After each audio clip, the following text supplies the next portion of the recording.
Hey everybody, today's video we're going to be talking about setting whitetail eyes. I'm going to actually give you 3 different ways on how you can set these eyes up. But first let's talk a little bit about the reference. We can use many different types of reference.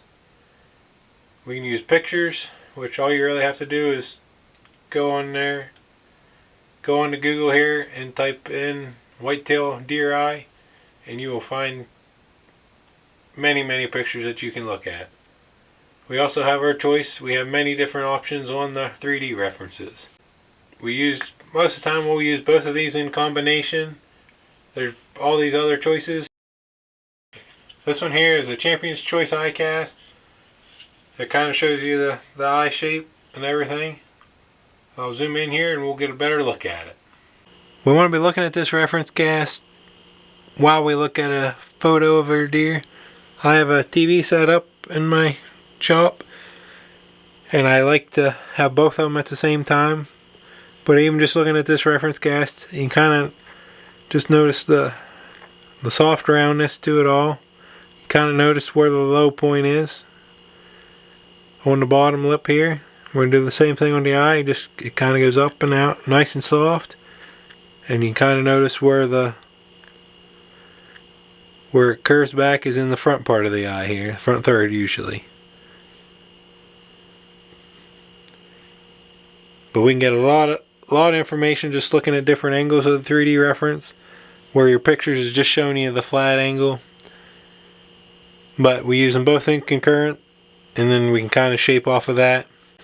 Once I have my eye set, I'll usually take a picture of it and I'll look at it, a flat image against a flat image of a reference photo. It's easier to see sometimes than looking at these in 3-dimensional. Don't forget to like and subscribe, and we will start discussing methods on these eyes. Our first method is the tried and true clay method. This is pretty much the method that probably 95% of the deer get mounted on. This is definitely the easiest to use. If you're a beginner, this is probably the method that you should be using. Now this one I did a T-cut on, so I went ahead and pulled the skin on, and I'll set the eyes this way. Most of the time I do a burr to burr, so I preset my eyes and then I slide the skin over top of it. The nicest part about using clay is we can tweak these eyes for the next couple of days, because it takes a little longer to dry up, so we can always keep tweaking these eyes and making sure we get them the way we want them. Now when I'm tucking the skin, I usually always tuck the tear duct in first, and then I'll usually put a pin in just to hold the skin where I want it here. We're just going to tuck our eyelid skin in behind the clay and push the clay into that and make sure it dries that way. And I usually always take a brush and kind of clean the hairs up when we're done. But that's pretty much our clay method here. Option number 2 would be using epoxy for our eyes. We're basically going to mix the 2-part epoxy together. We're going to set them like we're setting clay. The only thing is we pretty much want to make sure we have everything right before anything. There's no time to tweak after this is dry. But we're just shaping it the same way we do clay. And we're actually just going to take a brush in between the glass eye and the epoxy. We're just going to leave a little bit of a channel, so when we get to tucking our skin, we're not actually tucking, we're basically just laying it into that groove that we make here. When I'm using this method, I don't put the crease in the epoxy for the crease above the eye here. I'll actually put a little bit of clay on top, and then I'll kind of press that crease into it. Now when we're setting this skin here, I'll still put the pin in the front here, but we're setting it a little different than we do with the tucking method. We want to make sure we put enough glue in here behind the skin, because we're basically just trusting our glue to hold our skin down. And it's just pretty much the lay method.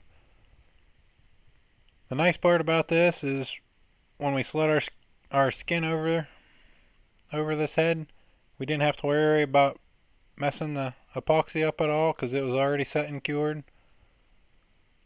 The only downfall is if we do have the shape wrong, it's a lot harder to make the little changes than it is with clay. But overall, the epoxy method is definitely a method that is worth trying at some point. And the third method that we have here, we're basically going to be using epoxy, but instead of doing it all before, we're going to actually do it after everything's pretty well ready and set. We're going to slide our eye through the hole of the skin here. We're just going to slide it up around, work this eye in, and then we're going to actually put our epoxy through the eye skin. Now the benefit of doing it this way is we're tucking our eye skin behind this epoxy, so once our epoxy's dry, that skin's really not going to be moving anywhere. If I'm using epoxy method, this is usually the epoxy method that I use.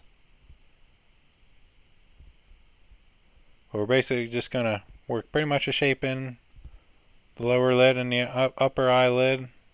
And we're just going to tuck our skin, press it in a little bit, and it'll pretty much, when it's set up, it'll be the way that we have it in here.